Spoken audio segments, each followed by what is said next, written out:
చేరి కూడా వచ్చిన మీ అందరికీ యేసుక్రీస్తు నామమున పేరిట శుభాభినందనాలు తెలియజేస్తాము.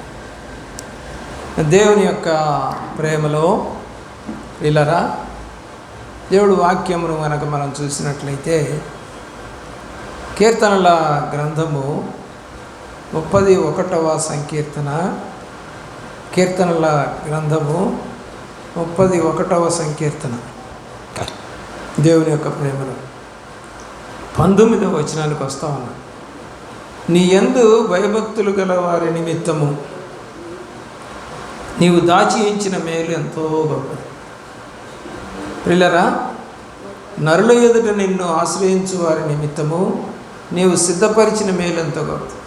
మేలు అంటే ఏం చేసి పెట్టాడంటే దేవుడు దాచిపెట్టించాడు.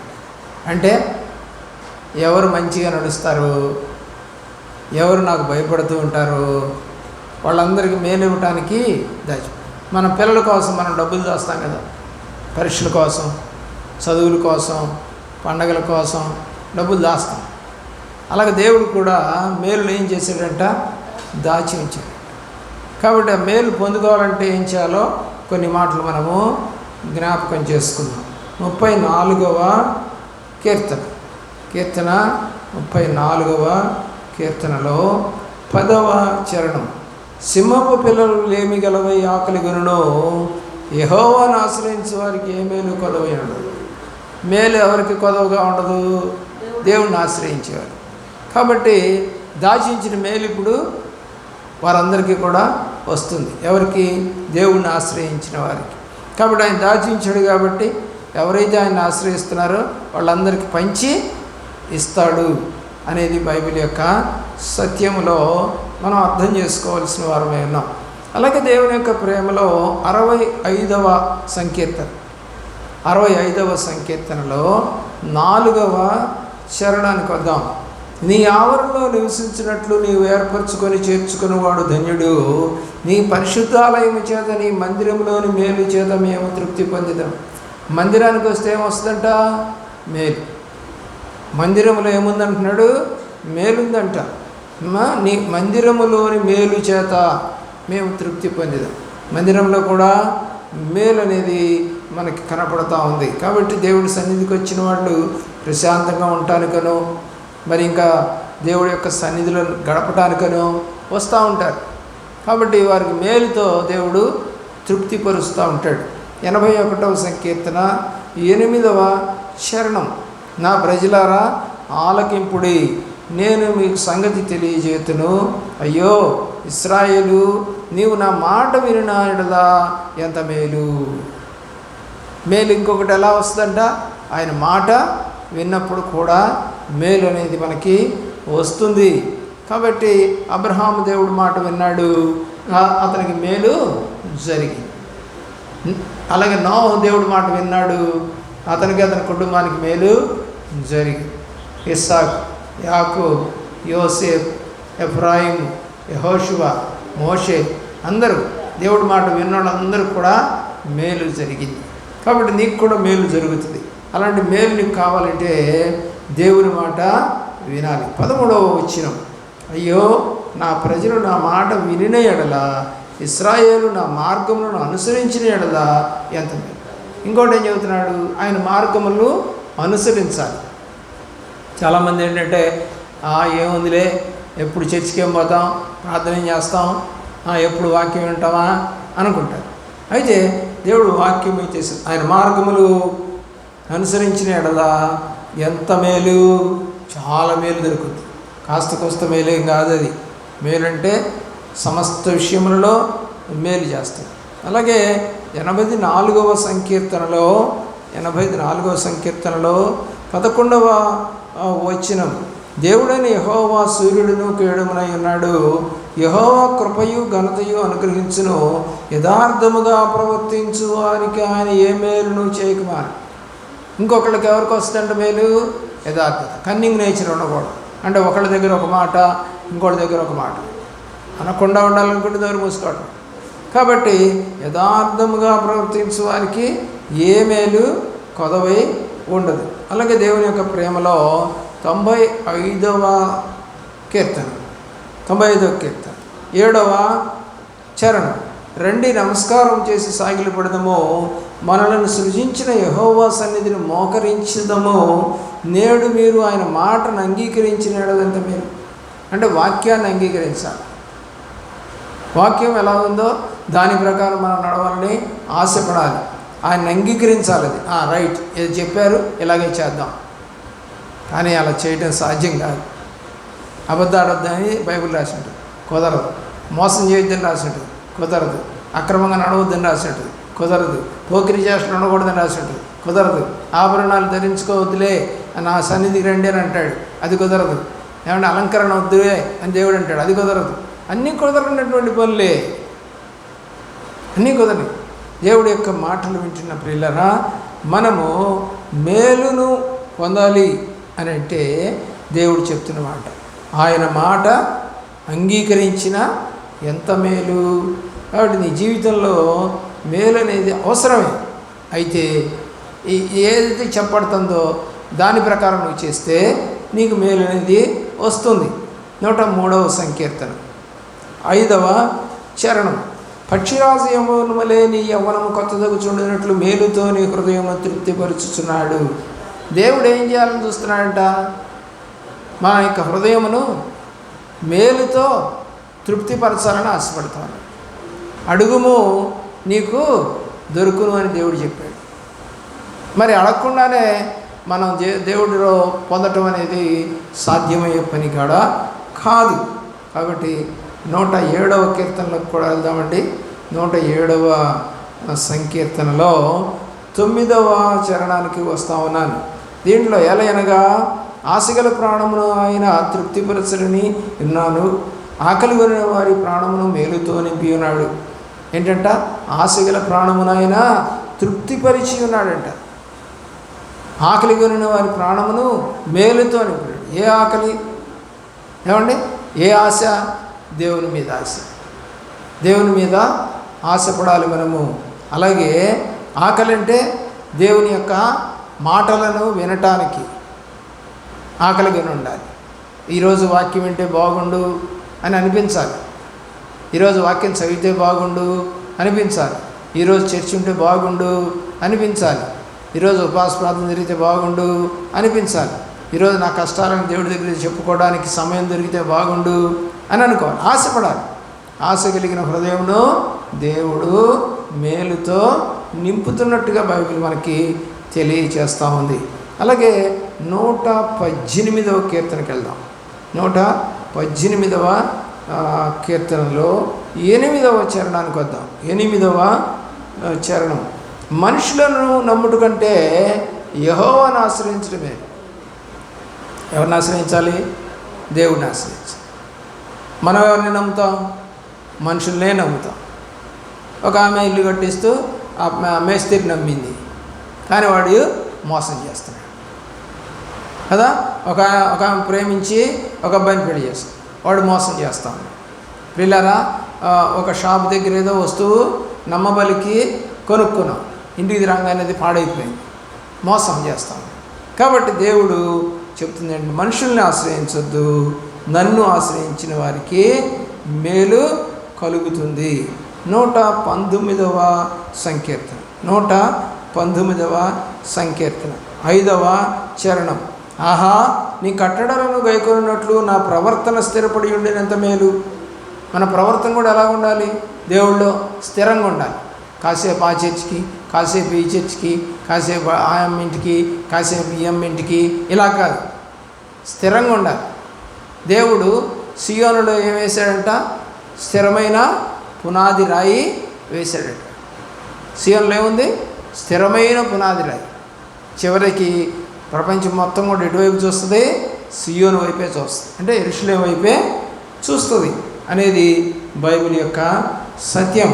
కాబట్టి ప్రవర్తన సక్రమంగా, యోసేపు ప్రవర్తన బాగుంది, నోవహు ప్రవర్తన బాగుంది, అబ్రహాం ప్రవర్తన బాగుంది, మోషే ప్రవర్తన దేవుడికి బాగుంది.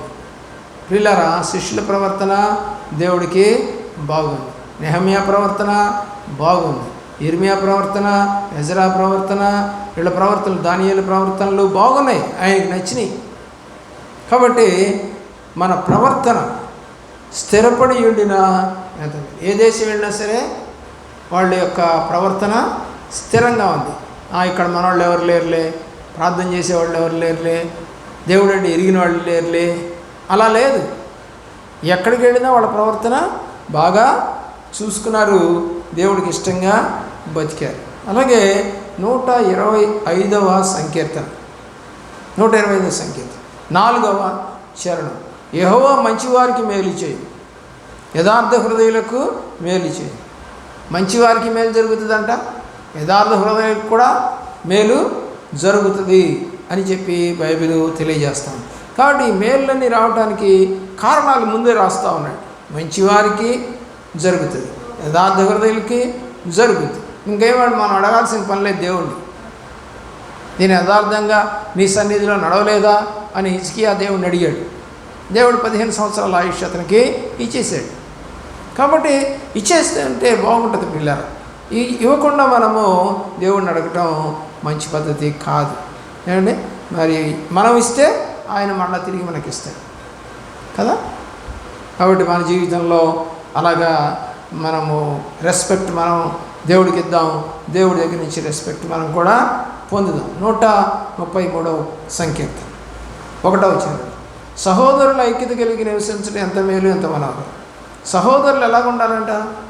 ఐక్యత ఉండాలి. కానీ ఎవరున్నారు?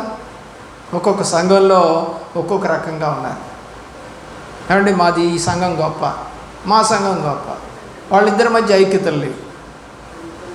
చూడండి, ఆలోచించేయండి. సంఘంలో ఉన్న వాళ్ళకి ఐక్యతలు లేవు, మాస్టర్ల మధ్య ఐక్యతలు లేవు, సంఘాల మధ్య ఐక్యతలు లేవు. అందుకనే ఎవరి సిద్ధాంతం వాళ్ళదైపోయింది.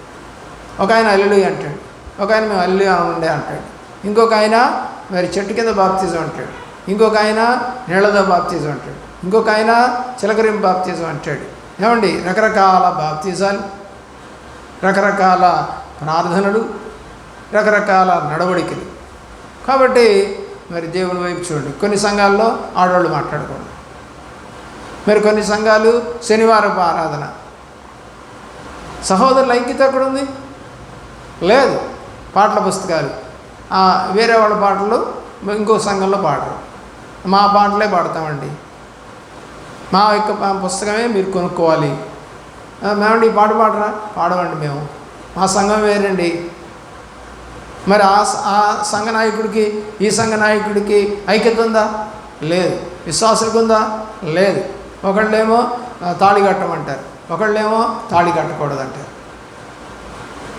చూడండి, ఒకళ్ళేమో పెళ్లి చేసుకోకుండా సేవ చేయాలంటారు, ఇంకొకళ్ళేమో పెళ్లి చేసుకున్న పనిలో సేవ చేయొచ్చు అంటారు. ఐక్యత ఏది? లేదు. ఐక్యత పోగొట్టుకుంటున్నారు. అందుకని ఐక్యత కలిగి ఉండటం మేలు అని చెప్పి వ్రాయబడతా ఉంది. అలాగే ప్రియులరా, సామెతల గ్రంథంలోకి కనుక వెళ్ళినట్లయితే సామెతల గ్రంథంలో ఒక చక్కని మాటను మనము జ్ఞాపకం చేసుకుంటాం. 3వ అధ్యాయం 14వ వచనానికి వస్తూ ఉన్నాం. 14వ వచనం, వెండి సంపాదించడం కంటే జ్ఞానం సంపాదించడం మేలు, అపరంజి సంపాదించడం కంటే జ్ఞానలాభం పొందటం మేలు. ఏం సంపాదించుకోవాలి? వెండి కాదు, జ్ఞానం సంపాదించుకోవాలి. జ్ఞానం ఎక్కడ దొరుకుతుంది? దేవుడి దగ్గర దొరుకుతుంది. యెహోవా యందు భయభక్తులు కలిగి ఉంటే జ్ఞానమునకు మూలము అని రాసింది బైబిల్లో. కాబట్టి దేవుని యందు భయభక్తులు కలిగి ఉంటే మనకు జ్ఞానం అనేది వస్తుంది. ఒకవేళ డబ్బు సంపాదించుకుంటే నువ్వు వెండి బంగారాలు కొనుక్కోవచ్చు, అది దానివల్ల నీకు నష్టమే.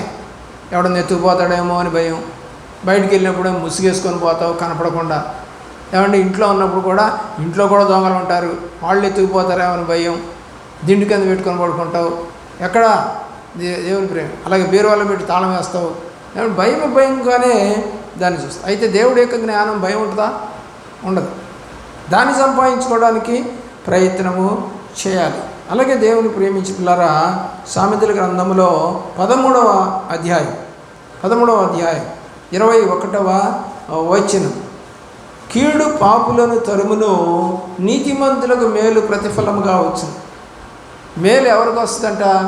నీతిమంతులు. అందుకనే నోహు నీతిమంతుడు.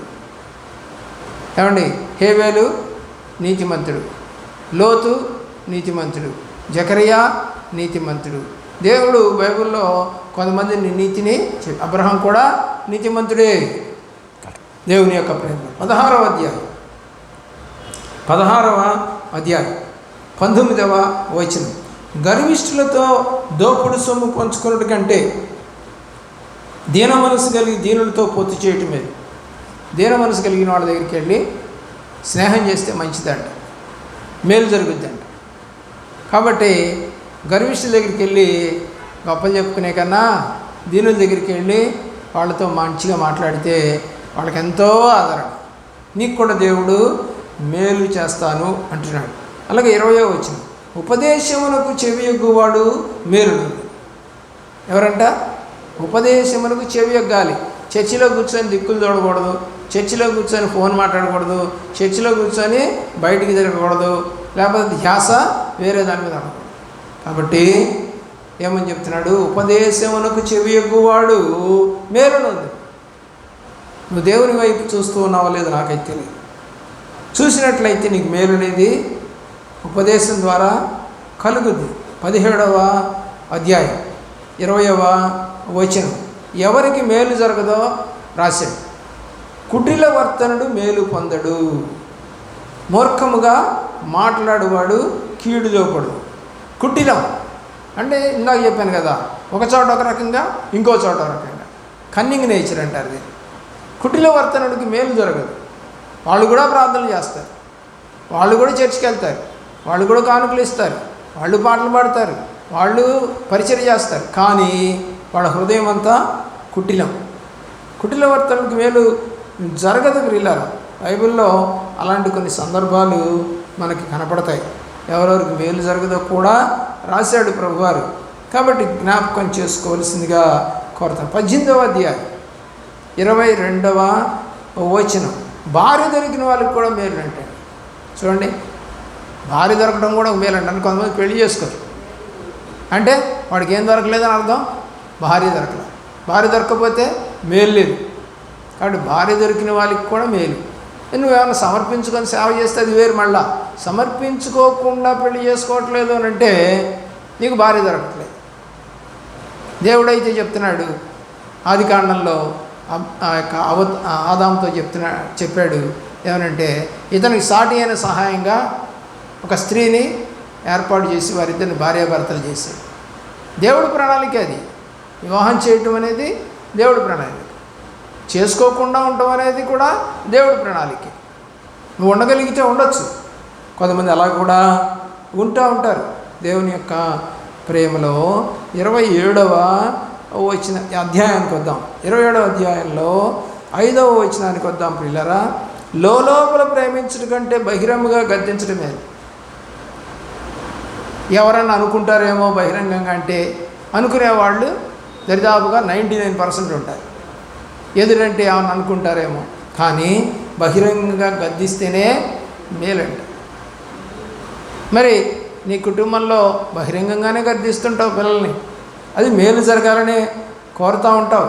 దేవుని యొక్క ప్రేమలో 31వ అధ్యాయము 12వ వచనం 31:12లో ఒక చక్కని మాట మనకు కనపడుతూ ఉంది. ఆమె తాను బ్రతుకు దినముల నీయు అతనికి మేలు చేయను, కానీ కీడేమీ చేయదు. భర్తకి భార్య అంట బతికినంతకాలం కూడా భర్తకి ఏం చేస్తంట? మేలే చేస్తంట, కానీ కీడు. సచ్చినోడా, పనికి మాలినోడా, గొణిగేవాడా, లెక్కలేసలేనోడా, నన్ను లెక్క చేయనోడా, రకరకాలుగా అంటారు కదా. కానీ ఈమె చక్కని భార్య అండి. ఏంటంట? ఆమె బ్రతుకు దినములన్నీ మేలే చేస్తంట భర్తకి, కానీ కీడు తలబడ్డదంట. చాలామంది ఏంటంటే కీడు జరగాలని కోరుకునే భార్యలు, కీడు జరగాలని కోరుకునే భర్తలు కూడా ఉంటారు. కాబట్టి దేవుడిని ఆశ్రయిస్తేనే మేలు జరుగుతుంది. అలాంటి మేలు నీ జీవితంలో దేవుడు నీకు దయచేసి ముందుకు నడిపించును గాక. మోకరించండి, ప్రార్థన చేసుకోండి.